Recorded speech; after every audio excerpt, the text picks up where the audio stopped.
Je suis très émue de découvrir cette exposition.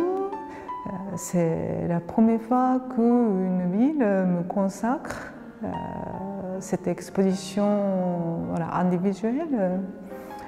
Et dans une salle, il y a mes œuvres, par exemple des illustrations originales de mes livres. Alors, soit le thème, soit j'ai dessiné souvent entre imagination et la réalité, et aussi souvent concernant les souvenirs de mon enfance.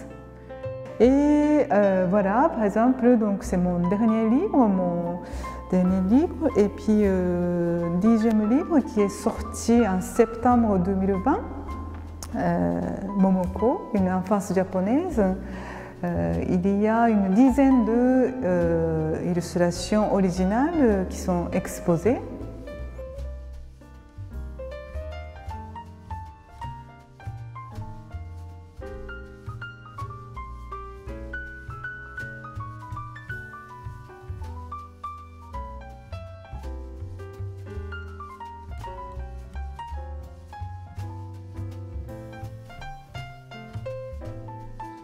Je travaille aussi sur la gravure, et surtout avec des plaques métal comme zinc ou bien cuivre. Et des fois, j'utilise aussi des plaques en plastique. Par exemple, celui-ci, c'est pour cette gravure. J'ai travaillé sur une plaque zinc. Et on travaille en mettant dans l'acide. C'est l'acide qui creuse la plaque. Et puis donc la partie noire, c'est la partie plus longtemps j'ai mis dans l'acide. Et la partie qui reste blanc, comme celui-ci, c'est le départ, je protège avec le vernis. Et sinon, ça c'est une autre plaque.